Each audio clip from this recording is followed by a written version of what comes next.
ठीक है, मैं एग्जाम्पल के थ्रू इसको आपको बताता हूं। एग्जाम्पल जैसे मैं यहाँ, और जो सब्जेक्ट इसके साथ नहीं लग सकता होगा, मतलब कंपैटिबल नहीं होगा इसके साथ, उसके साथ हम V1 लगाएंगे, एक प्लूरल फॉर्म ऑफ वर्ब लगाएंगे। एग्जाम्पल मैं यहाँ पे लिखता हूं, I go and Ram goes। आप खूब समझते हो कि I के साथ इज नहीं लगता, इसलिए मैंने प्लूरल फॉर्म ऑफ वर्ब लगाया। राम के साथ इज लगता है, तो जिसके साथ इज लगता है उसके साथ सिंगुलर फॉर्म ऑफ वर्ब लगता है। ये यहां से हम देख सकते हैं इस एग्जाम्पल को। लेकिन ये जो मैंने एग्जाम्पल दिया है, ये अफर्मेटिव का एग्जाम्पल है, ये अफर्मेटिव का स्ट्रक्चर है। अफर्मेटिव सेंटेंस मतलब आप सबको मालूम है, अफर्मेटिव सेंटेंस यानी कि जिसमें एक प्लेन स्टेटमेंट हो, ना सवाल किया जाए ना ही नहीं जैसा कोई उसमें वर्ड आए। नहीं जैसा अगर वर्ड आएगा बीच में तो वो नेगेटिव सेंटेंस हो जाएगा, that will become negative sentence. And if will be, अगर ये स्टार्ट होता है क्या, क्यों, कहाँ, कब, कैसे से, तो वो हो जाएगा इंटरोगेटिव फॉर्म ऑफ सेंटेंस। तो ये अफर्मेटिव सेंटेंस का स्ट्रक्चर हुआ, subject plus V1, subject plus V5। Okay, and this is the example over here as you see. और एग्जांपल है जैसे everyone goes,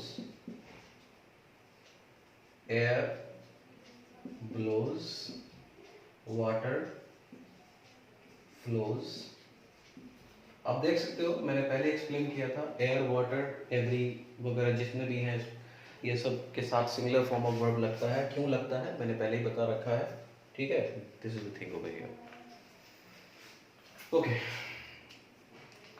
now one very important thing I want to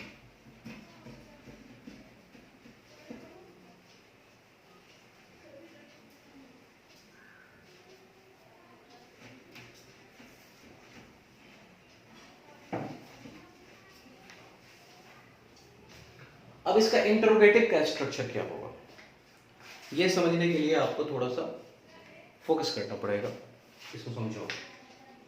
interrogative की शुरुआत किससे होती है?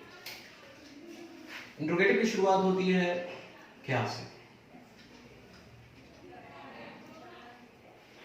या क्यों, कहां, कब, कैसे,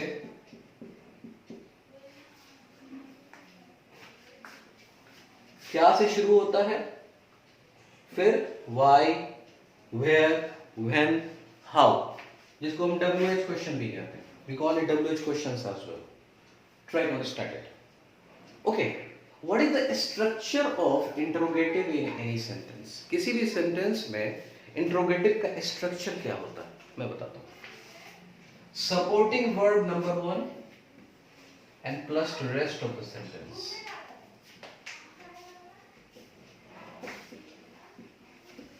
मतलब कि अगर हम सपोर्टिंग वर्ड को पहले नंबर 1 पर रख देंगे, किसी सेंटेंस के नंबर 1 पे पहले प्लेस पर, मतलब उसके पहले कोई दूसरा वर्ड ना हो, तो उस सपोर्टिंग वर्ड का मतलब ऑटोमेटिकली हो जाता है क्या।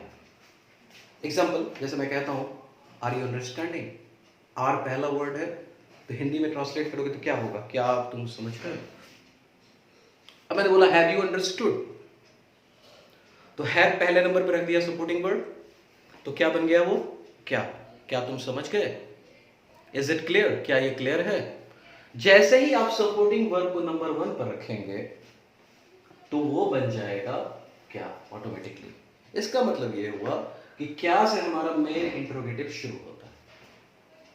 उस हिसाब से अगर देखा जाए कि हर सेंटेंस में सपोर्टिंग वर्ब होता है, उसको हम पहले नंबर पर रख देंगे तो क्या बन जाएगा हमारा, वही सेंटेंस इंट्रोगेटिव बन जाएगा। लेकिन यहां पर क्या है, सिंपल प्रेजेंट टेंस में मैंने कहा सब्जेक्ट प्लस V1 या सब्जेक्ट प्लस V5, इसमें कोई सपोर्टिंग वर्ब तो है नहीं जो हम पहले नंबर पर रख देंगे। तो यहां पर सपोर्टिंग वर्ब बनाने के लिए हम जो इंट्रोगेटिव बनाने के लिए जो सपोर्टिंग वर्ब हम लेंगे, उस सपोर्टिंग वर्ब का नाम है डू या डस। आपको मैं पहले बता चुका हूं, जो सब्जेक्ट इस के साथ कंपैटिबल होता है उसके साथ हमेशा एस वाला वर्ब आता है। ये सब्जेक्ट वर्ब एग्रीमेंट की क्लास में मैं एक्सप्लेन कर चुका हूं आपको, ठीक है। तो हम यहां पर इसका स्ट्रक्चर क्या बनेगा, डू प्लस इंट्रोगेटिव का do plus subject plus V1 या डस प्लस सब्जेक्ट प्लस V1। ये डस कौन से सब्जेक्ट के लिए, किस टाइप के सब्जेक्ट के लिए? ऐसे सब्जेक्ट के लिए जो किसके साथ कंपैटिबल हो, इसके साथ कंपैटिबल हो। जिसके साथ इस लग सकता होगा उसके साथ हमेशा हम एस वाला वर्ड लगाएंगे। ठीक है? एग्जाम्पल आई गो, मैं जा रहा हूं। इसका इंट्रोगेटिव क्या होगा? क्या मैं जाता हूं, तो होगा डू आई गो। लेकिन मैं कहता हूं राम गोज, इसका इंट्रोगेटिव क्या होगा? डज राम गो। ये गोज से गो कैसे हो गया? ये मैंने सब्जेक्ट वर्ब एग्रीमेंट में पहले बता दिया है कि अगर डज जो ऑलरेडी V5 है, एक सेंटेंस में अगर V5 है सपोर्टिंग वर्ब हमारा, जो कि यहाँ पर डज है V5, तो मेन वर्ब हमारा सिंगुलर से प्लुरल हो जाएगा, यानी कि गोज नहीं रहेगा, गो हो जाएगा, क्योंकि ऑलरेडी एक V5 यहाँ पर प्रेजेंट है। इसीलिए जो मेन वर्ब है हमारा वो V1 में आ जाएगा। I already explained it in my previous class in subject verb agreement. If you have not watched it, please watch that video before starting with this video. Got the point? Okay. Now, note it down first of all. Yeah. तो आपने क्या समझा कि supporting verb को अगर पहले number पर हम रख देंगे, अगर हम पहले नंबर पर रख देंगे सपोर्टिंग वर्ब को, तो सेंटेंस हमारा शुरू होगा क्या से, यानी कि इंट्रोगेटिव बन जाएगा। लेकिन इंट्रोगेटिव बनाने के लिए हमें क्यों, कहाँ, कब, कैसा भी इंट्रोगेटिव बनाते हैं, उसका क्या स्ट्रक्चर है? किसी भी सेंटेंस में ये ऐसा स्ट्रक्चर है, supporting verb plus sentence multiplied by WH question. बताता हूं क्या मतलब है। अगर मुझे ये कहना है कि राम क्यों जाता है, तो पहले मुझे बनाना होगा क्या राम जाता है, डज राम गो, और इसी में हम लगा देंगे भाई।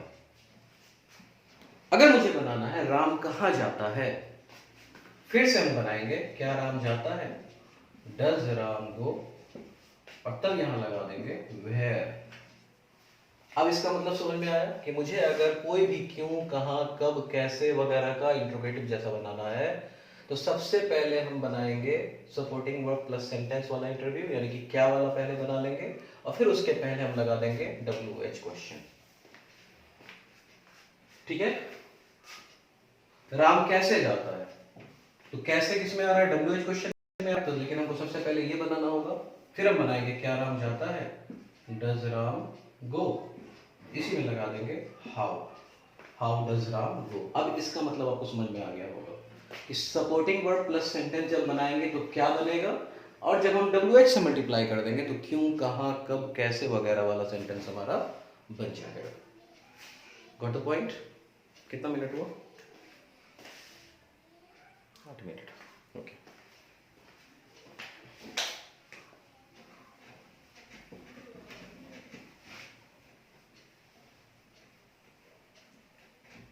साथ साथ इंट्रोगेट नेगेटिव भी बता देता हूं मैं आपको सिंपल प्रेजेंट टेंस का। नेगेटिव क्या होता है, नेगेटिव सेंटेंस क्या होता है, what are negative sentence?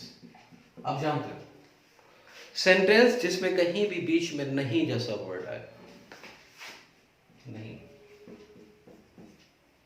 If नहीं is coming in middle of the sentence, तो वो सेंटेंस नेगेटिव होता है। एग्जाम्पल मैंने कहा, जैसे कि मैंने इंट्रोगेटिव के लिए कहा क्यों, कहां, कब, कैसे, वो इंट्रोगेटिव हुआ, और बीच में अगर नहीं आता तो वो हो जाता नेगेटिव।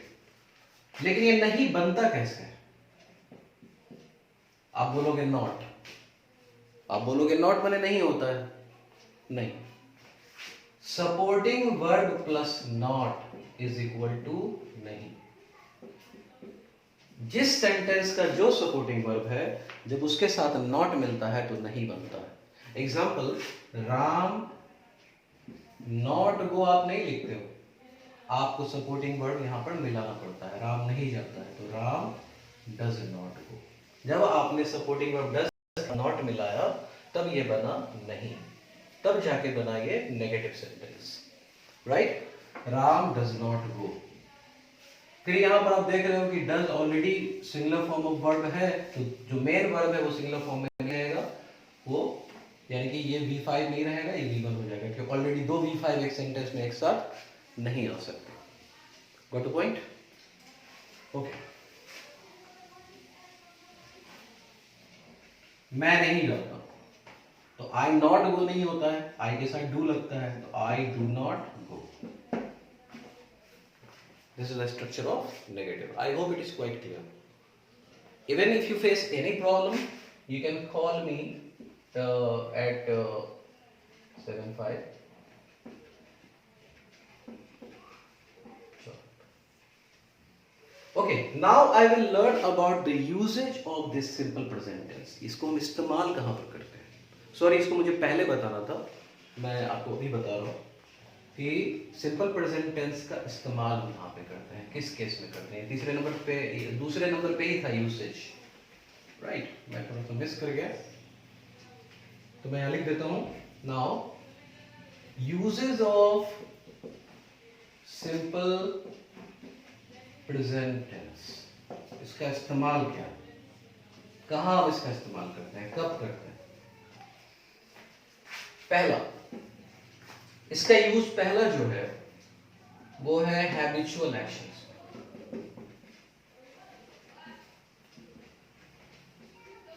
जैसे मैं रोज 5 बजे सोकर उठता हूं, ये मेरी आदत में शामिल है. This is my habit, right. I take bath every day, that is my habit. So whatever is in our habit और anybody's habit, right. Like I study every day for 2 hours. This is my habit. So for habitual actions we use simple present tense. Second, for routine actions. Routine action क्या है? मैं रोज school जाता हूँ, ये मेरी आदत नहीं है, ये मेरा रूटीन है. ठीक है. कहीं पर भी अगर एक्सीडेंट होता है तो पोस्टमार्टम, अगर एक्सीडेंट में किसी की मौत होती है तो पोस्टमार्टम होता है, वो रूटीन प्रोसेस है. वो चीज जो रूटीन में शामिल है, ऐसे एक्शंस के लिए भी हम सिंपल प्रेजेंट का इस्तेमाल करते हैं. Number third, unchangeable facts. ऐसे फैक्ट्स जो चेंज नहीं हो. ऐसे फैक्ट्स में कौन आता है? यूनिवर्सल फैक्ट्स आता है और साइंटिफिक फैक्ट्स आता है. जैसे कि आइस मेल्ट्स एट 0 डिग्री, बर्फ 0 डिग्री पर पिघलता है. ऐसा नहीं कि आज 0 डिग्री पर पिघला है और कल किसी और डिग्री पे पिघल जाएगा, मतलब ये अनचेंजेबल है. Got the point. Sun rises in the east, इसका मतलब नहीं कि आज ईस्ट में उगा है परसों वेस्ट में उग जाएगा. तो वो चीज जो चेंज नहीं होती, ऐसे फैक्ट्स के लिए हम इसको इस्तेमाल करते हैं. एक बार आप रिवाइज करोगे तो सबसे पहले क्या जरूरी है? आइडेंटिफिकेशन. आइडेंटिफिकेशन हिंदी में क्या है सिंपल प्रेजेंट टेंस का? कि वो एंड करेगा ता है, ती है, ते है से.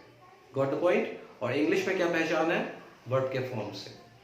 So this was the all about simple present tense. Again, I am telling you, if you have not watched my subject and verb agreement video, please watch it before watching this tense video. Thank you.